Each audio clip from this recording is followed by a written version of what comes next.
rappeler quelques faits historiques relatifs à la présence des tirailleurs sénégalais qui, comme Tierno vient de le dire, qui ne sont pas tous sénégalais. Bien sûr qu'ils sont originaires de quasiment tous les pays d'Afrique francophones.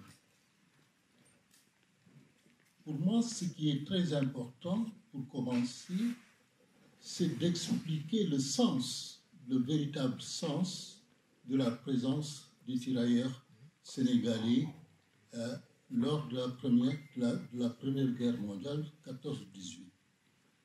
Le sens véritable de la présence de ces tirailleurs est en rapport direct avec la situation coloniale. Ça me paraît très important de partir de là. Sinon, on risque de se perdre dans les aléas de l'histoire. Partir de la situation coloniale, c'est rendre compte, me semble-t-il, du fait essentiel qui fonde la présence des tirailleurs sénégalais lors de cette guerre.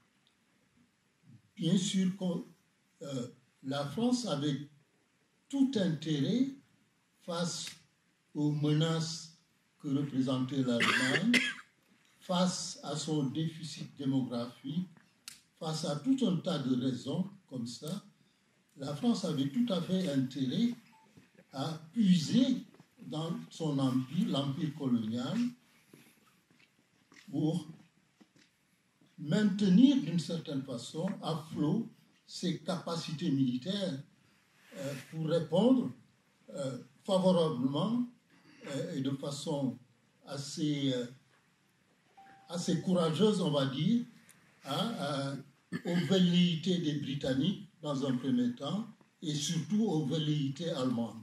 Ça me paraît important. Donc il a fallu construire progressivement une force qu'on a appelée un peu plus tard la force noire.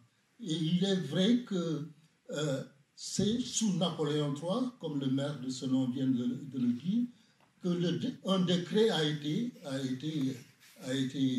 créé, a permis la création, de ce qu'on a appelé les tirailleurs sénégalais. Mais l'essentiel pour moi, d'abord et avant tout, c'est de comprendre que la présence des tirailleurs sénégalais, elle est d'abord liée à la situation coloniale. C'est-à-dire, si tant est qu'il en existe des Français de souche, sur le sol métropolitain. Et cette rencontre-là, on peut en discuter. Certains disent que c'est une rencontre ratée, parce que c'est une rencontre qui était basée sur des promesses, et des promesses non tenues. D'autres disent que c'est une rencontre positive, parce qu'elle a permis peut-être l'éveil de conscience, notamment à travers les divers mouvements d'indépendance que l'Afrique a connus, et que les tirailleurs, certains tirailleurs démobilisés, lors de leur contact avec les civils français dans le monde ouvrier, ont su s'adapter et accueillir un certain nombre d'idées qui leur ont permis plus tard d'intégrer les divers mouvements pour les indépendances africaines. Bon, c'est à discuter. Voilà le cadre, me semble-t-il, qu'il faut poser avant d'évoquer peut-être la dimension artistique ou mémorielle de la présence des tirailleurs sénégalais. Mais c'est l'intérêt d'une discussion autour de la présence des tirailleurs sénégalais. Ce fil conducteur, c'est le fil de la domination coloniale, c'est le fil du racisme, c'est le fil des discriminations dont ont été victimes les tirailleurs sénégalais. Parce que, tout simplement, on ne peut pas instituer dans les colonies la domination et accepter sur le sol métropolitain la question de l'égalité. C'est-à-dire que la France qui, liberté, qui est, on va dire, qui se structure autour des trois principes que sont la liberté, la fraternité et l'égalité, a du mal, face à ces tirailleurs sénégalais, à assumer pleinement la réalisation, la mise en œuvre de ces principes-là, que l'on présente comme étant des principes abstraits, qui ne sont pas censés représenter les réalités sociales concrètes.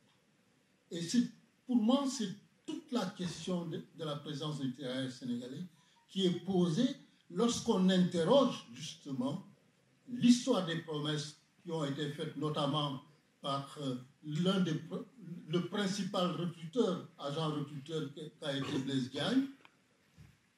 La promesse, c'était l'accès facilité, la grande promesse, c'est l'accès facilité à la citoyenneté française. Et on s'est rendu compte quand même que c'est une promesse qui n'a pas été tenue. Il y a eu des difficultés. Et même pour la Seconde Guerre mondiale, les promesses en termes de pension et tout ça, ben, c'est l'histoire de Thiaroye. Et bon, il y a des gens qui ont travaillé là-dessus.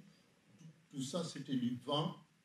Et l'histoire de Thiaroye, le massacre de Thiaroye, indique très bien que, encore une fois, la présence et des anciens combattants et des tirailleurs sénégalais, ce fil rouge de la domination coloniale, il est persistant. Voilà ce que je voulais dire encore.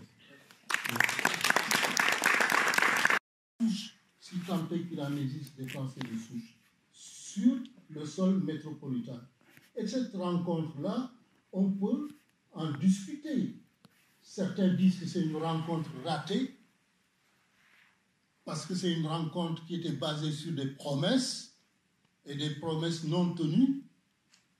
D'autres disent que c'est une rencontre positive, parce qu'elle a permis peut-être l'éveil de conscience, notamment à travers les divers mouvements d'indépendance que l'Afrique a connus, et que les tirailleurs, certains tirailleurs démobilisés, lors de leur contact avec les civils français dans le monde ouvrier, ont su s'adapter et accueillir un certain nombre d'idées qui leur ont permis plus tard d'intégrer les divers mouvements pour les indépendances africaines. Bon, c'est à discuter.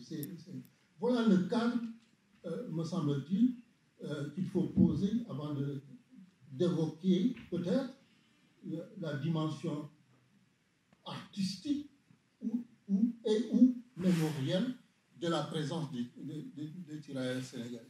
Mais c'est l'intérêt d'une discussion autour de la présence des tirailleurs sénégalais. Ce fil conducteur, c'est le fil de la domination coloniale, c'est le fil du racisme, c'est le fil des discriminations dont ont été victimes les tirailleurs sénégalais.